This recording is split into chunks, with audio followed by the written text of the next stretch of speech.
A Inc. and B Inc. intend to borrow $2 lakh and $2 lakh in yen respectively for a time horizon of 1 year। तो दो company है, एक है ए, दूसरी है बी। जो ए कंपनी है वो $2 लाख का लोन लेना चाहती है, और जो बी है वो $2 लाख के इक्विवेलेंट लोन लेना चाहती है, लेकिन येन में लेना चाहती है। और दोनों का टाइम पीरियड क्या है, 1 साल टाइम पीरियड है।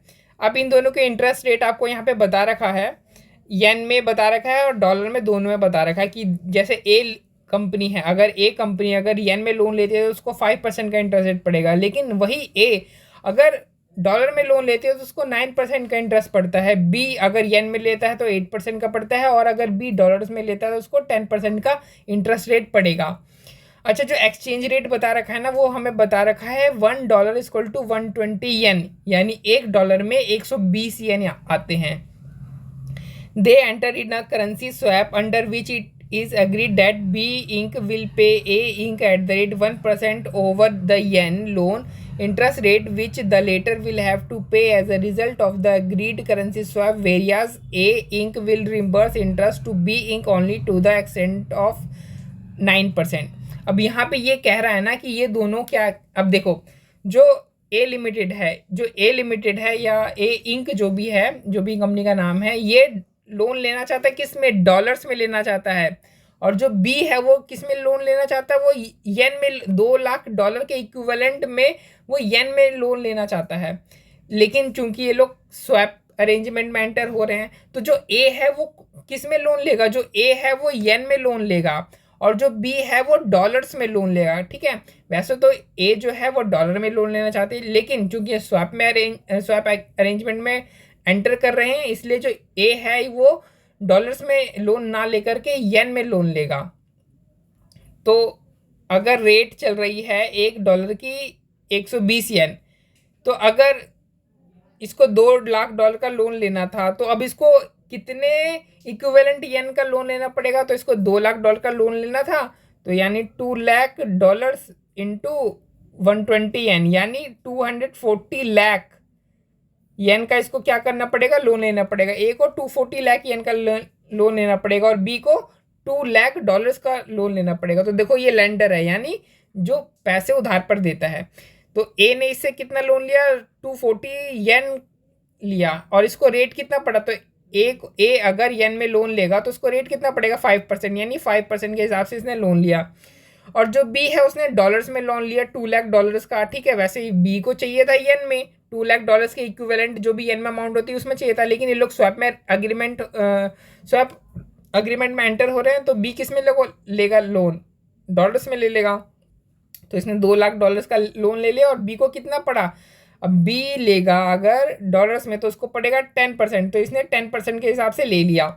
अब ये स्वैप में एंटर हुए हैं, तो ये क्या करेगा, ये जो 240 येन जो इसने ए ने लिया है ना 5% के हिसाब से, ये बी को ट्रांसफर कर देगा। लेकिन कितने रेट पर ट्रांसफर कर देगा, यहाँ पे लिखा है 1% ओवर द येन लोन, यानी जितना भी इसने जिस इंटरेस्ट पे जो लोन लिया है उसका 1% ज़्यादा पे ये बी को ट्रांसफर करेगा। तो इसने कितने में लिया है, 5% पे लिया है, तो ये बी को 6% पे ट्रांसफर कर देगा। और बी क्या करेगा, बी जो $2 लाख का जो इसने लोन लिया, ये $2 लाख का लोन ए को दे देगा। ठीक है, लेकिन किस रेट पर देगा, यहाँ पे लिखा हुआ है कि जो ए है ना वो ज़्यादा 9% ही बी को दे सकता है, यानी बी को कितना मिलेगा, बी ने लिया तो है 10% पे, लेकिन आगे कितने में ट्रांसफर करेगा, आगे सिर्फ 9% पे ये ट्रांसफर करेगा ए को। तो ये इतनी चीज़ आपको क्लियर हो गई होगी। ठीक है, अब हमें आगे क्या बताना है, keeping the exchange rate in variant. कह रहा है कि जो एक्सचेंज रेट है ना, ये साल के शुरू में भी यही था और साल के एंड में भी यही रहेगा। तो keeping the exchange rate invariant, quantify the opportunity gain और loss component of the ultimate outcome resulting from the designed आगे कुछ लिखा हुआ था, डिजाइंड स्वैप अरेंजमेंट। ठीक है, तो कह रहा है कि आपको गेन या लॉस निकालना, दोनों ए का बी का दोनों का आपको गेन या लॉस निकालना है स्वैप से, जो भी इनको हो रहा है। तो अपने को फॉर्मेट तो पता है, जो फॉर्मेट हमारा जो ये इंटरेस्ट स्वैप वाले में लगता है ना, वही फॉर्मेट हम करेंसी स्वैप वाले इस क्वेश्चन में भी हम यूज़ करेंगे। तो फॉर्मेट क्या है हमारा, देखो फॉर्मेट तो हमारा यही है ना कि ए को क्या रिक्वायरमेंट क्या है, ए इंक की रिक्वायरमेंट क्या थी, इसको डॉलर्स में लोन लेना था। बी की क्या रिक्वायरमेंट थी, इसको येन में लोन लेना था। ठीक है, तो अगर जो ए है अगर वो डायरेक्टली डॉलर्स में लोन ले लेता है तो इसको कितना इंटरेस्ट देना पड़ता है। तो अगर देखो कॉस्ट इसको यानी इंटरेस्ट कॉस्ट, इधर मैंने सिर्फ कॉस्ट लिख रखा है, मैंने कॉपी पेस्ट किया था फॉर्मेट, तो यहाँ पे ये इंटरेस्ट कॉस्ट आप लोग लिख लेना। तो इंटरेस्ट कॉस्ट इसको कितना पे करना पड़ता है अगर जो ए इंक है वो डायरेक्टली $2 लाख का लोन ले लेता है लैंडर से। तो अगर जो ए है वो डायरेक्टली लेता है डॉलर का तो इसको रेट पड़ता है 9% के हिसाब से। तो $2 लाख इंटू 9% यानी $18,000 का इसको इंटरेस्ट जो है पे करना पड़ता। उसी तरीके से अगर जो बी है वो डायरेक्टली किस में लोन ले लेता है, येन में ले लेता है, तब उसको कितना पे करना पड़ता, तो 240 लाख येन। अब 240 लाख कैसा है, देखो इसमें बोला है ना कि $2 लाख के इक्विवेलेंट लोन लेगा बी। तो $2 लाख का इक्विवेलेंट येन कितना होता है, तो टू बताया ना यहाँ पे 240 लाख येन होता है। तो 240 लाख येन इंटू 8%, कैसे अगर जो बी है वो येन में लोन लेता है तो उसको 8% का इंटरेस्ट रेट पे करना पड़ता है। तो 240 लाख येन @8% यानी 19.2 लाख येन इसको एक जो बी है उसको पे करना पड़ता है। ए को पे करना पड़ता है $18,000 और बी को पे करना पड़ता 19.2 लाख येन। लेकिन अगर वो स्वैप करते हैं तब उनको कितना कितना पे करना पड़ेगा। तो देखो अगर ये स्वैप करते हैं तो सबसे पहले ये ए का हम देखते हैं, सबसे पहले ए का सॉल्व करते हैं। तो ए जो है लेंडर को कितना पे करेगा, तो ए लेंडर को कितना पे करेगा, ए ने ये 240 लाख येन का जो है लोन लिया है और 5% के हिसाब से, यानी ये लेंडर को कितना पे करेगा 240 लाख @5% यानी 12 लाख येन ये लेंडर को पे करेगा। ठीक है अब पे टू स्वैप बैंक, यानी अब ये स्वैप बैंक को जो है ए कितना बैंक पे करेगा, स्वैप बैंक यानी इंटरमीडियरी जो ये स्वैप करवा रहा है। तो ये ए जो है ये बी स्वैप बैंक को देगा और स्वैप बैंक इसको ट्रांसफर कर देगा बी को। यानी एक तरीके से जो ए है वो डायरेक्ट ए ने किसको पे किया है, बी को जो इंटरेस्ट रेट है वो पे किया है। क्योंकि बी ने दिया था ना इसको ए को, तो ए फिर उसका इंटरेस्ट रेट बी को देगा ना ताकि बी लेंडर को वापस दे सके। तो जो ए है वो स्वैप बैंक को यानी इंटरमीडियरी को कितना पे करेगा, तो देखो बी से जो ये ए है और ये बी है, बी ने क्या दिया था इसको $2 लाख का, यानी डॉलर्स में दिया था, बी ने डॉलर्स में दिया था इसको लोन। तो जो ए है वो डॉलर्स में इसको इंटरेस्ट देगा ना, तो कितना बनता है $2 लाख @9%। तो $2 लाख @9%। बट जो ए की कॉम्पिटिशन है ना हम वो सारी की सारी येन में कर रहे हैं, हम ए की जो कॉम्पिटिशन है वो सारी की सारी येन में कर रहे हैं। ठीक है, तो $2 लाख को हम किस में कन्वर्ट कर लेंगे, येन में, यानी $2 लाख इंटू येन 120, तो आपका 240 लाख येन आ जाएगा यहाँ पे @9%। तो कितना हो गया येन आपका 21.6 लाख। अब स्वैप बैंक से रिसीव कितना होगा, स्वैप बैंक से यानी एक तरीके से समझ लो बी से इसको कितना मिलेगा ए को, तो ए ने 240 लाख येन दिए थे बी को @6% के हिसाब से, तो इसको मिलेगा कितना, जाहिर सी बात है 240 लाख येन @6% के हिसाब से मिलेगा, यानी 240 लाख येन @6% यानी 14.40 लाख येन मिलेगा। तो आप देखो नेट में इसको कितना जो है वो पे करना पड़ रहा है। तो देखो लैंडर को 12 लाख पे किया, ठीक है, और उसके बदले में उसको बी से या फिर जो स्वैप बैंक है से उसको कितना मिल गया, 12 लाख के बदले 14.40 लाख मिल गया। ठीक है, अभी इसने बी को पे किया कितना, बी को पे किया 21.6 लाख का पे किया, यानी नेट में देखा जाए तो इसने कितना का पे किया है 19.2 लाख येन इसने पे किया। इसने कितना पे किया, इसको टोटल करोगे ना नेट करोगे तो आपका आएगा 19.20 लाख येन।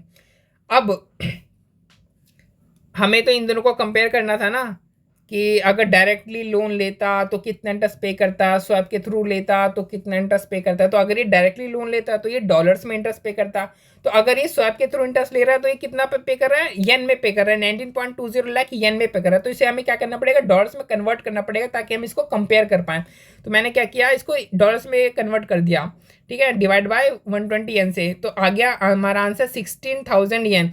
यानी अगर ये डायरेक्टली लेता डॉलर्स में तो उसको $18,000 पे करना पड़ता, अगर वो स्वैप के थ्रू ले रहा है तो वो सिर्फ 16,000 जो डॉलर्स है वो पे कर रहा है, यानी जो ए है उसको कितना फ़ायदा हो रहा है, उसको $2,000 का उसको फ़ायदा हो रहा है। इसी तरीके से आप बी का देखो, बी का देखोगे तो बी को जो फ़ायदा हो रहा है, सॉरी बी को फ़ायदा नहीं, जो बी को जो इंटरेस्ट पे करना पड़ रहा है स्वैप के अंडर, स्वैप अरेंजमेंट, जो बी को जो इंटरेस्ट पे करना पड़ रहा है वो करना पड़ रहा है $14,000 का, के मतलब 1000, तो 14 के मतलब 14,000, तो $14,000 का इसको पे करना पड़ रहा है। लेकिन हमें कंपेयर करना है, तो बी अगर येन में डायरेक्टली जो लोन लेता है तो बी को येन में कितना पे करना पड़ता है, 19.2 लाख येन पे करना पड़ता है, और स्वैप में इसको कितना पे करना पड़ रहा है, $14,000 पे करना, $14,000 जो है वो पे करना पड़ रहे हैं। लेकिन हमें इसे कंपेरेबल बनाना है, यानी ये जो स्वैप में जो डॉलर्स में जो इंटरेस्ट पे कर रहा है ना, उसको हमें कन्वर्ट करना पड़ेगा किसमें, येन में, ताकि दोनों कंपेयर हो पाए। तो $14,000 को हमने येन में कन्वर्ट कर दिया, तो इंटू 120 येन यानी 16.8 लाख येन आ गया। यानी अगर बी लेता डायरेक्टली येन में अगर लोन लेता तो उसको पे करना पड़ता 19.2 लाख। लेकिन अब चूंकि बी ले रहा है स्वैप के थ्रू, तो उसको बी को कितना पे करना पड़ रहा है इंटरेस्ट, बी को पे करना पड़ रहा है 16.8 लाख का इंटरेस्ट पे करना पड़ रहा है। यानी बी को कितने का फायदा हो रहा है, बी को 2.4 लाख येन का फायदा हो रहा है। तो देखो यहाँ पे भी आईसीआई ने भी वही कर रखा है, ए को कितना का $2,000 का फायदा हो रहा है, यहाँ पे भी हमने वही किया। और बी को कितना 2.4 लाख येन का, तो देखो यहाँ पे भी इंस्टीट्यूट ने वही कर रखा है, बी को कितना 2.4 लाख येन का फायदा हो रहा है। ठीक है, जिस तरीके से हमने यहाँ पर ए इंक में फिगर्स भरी है ना, कि ए इंक ने कितना पे किया कितना मिला, उसी तरीके से आपने बी का भी भर लेना है। वैसे मैं करके दिखाई देता हूँ कि बी में हमने करना है पे टू लेंडर, तो बी लेंडर को कितना पे करेगा, जाहिर सी बात है बी लेंड डॉलर्स में लिया तो बी डॉलर्स में पे करेगा, यानी $2 लाख दर 10%, यानी कितना डॉलर्स, $20,000।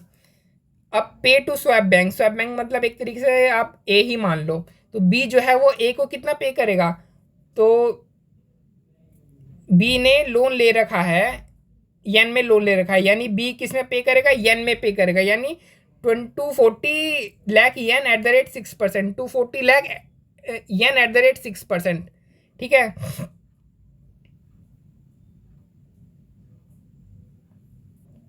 लेकिन हम जो है वो बी की सारी फिगर्स हम डॉलर्स में लिख रहे हैं, तो अगर इसने 240 लाख एट द रेट 6% के हिसाब से अगर इसने पेमेंट किया है तो इसने कितने डॉलर्स में पेमेंट किया होगा, तो हमने क्या किया 240 लाख डिवाइड बाय 120 येन, यानी जो भी डॉलर्स आ गया होगा, यानी $2 लाख आ गया, तो $2 लाख दैट इज 6%, यानी 12,000 जो डॉलर्स है उसने इंटरेस्ट का पेमेंट किया है। अब इसने रिसीव कितना किया होगा स्वैप बैंक से, यानी एक तरीके से इसने ए से कितना रिसीव किया होगा, तो इसने ए को डॉलर्स में लोन दिया तो डॉलर्स में रिसीव करेगा किस हिसाब से, एट द रेट 9%, यानी $2 लाख एट द रेट 9%। ये एक मिनट, डॉलर्स है यहाँ पे मिस हो गया, हाँ $2 लाख यानी इतना रिसीव करेगा, यानी इसने इतना पे किया उसके बदले में इतना रिसीव किया, यानी 20,000 जो है उसने इसको पे किया 20,000, उसके बदले में 18,000 इसने रिसीव किया। ठीक है, और इसने तो ये तो हो गया, ये तो इसने लोन लेकर के यहाँ से ट्रांसफ़र कर दिया, ये तो उसका तो था। और बी ने एक्चुअल में जो ए से जो येन में जो लोन लिया था उसकी बी ने कितने की पेमेंट कर दी, 12,000 की पेमेंट कर दी, यानी नेट में देखा जाए तो बी ने कितना का जो इंटरेस्ट है वो पे किया, $14,000 का इंटरेस्ट जो है बी ने पे किया है। फिर हमने क्या किया, सिंपल 14,000 जो डॉलर था उसको हमने येन में कन्वर्ट कर लिया, तो फिर हमारा कंपेयर हो गया। ठीक है, तो ये सवाल यहाँ पे सॉल्व हो गया। अगर आपको कोई भी प्रॉब्लम आ रही हो तो कमेंट कर देना, बाकी इजी है, बहुत ही इजी सा सवाल है ये।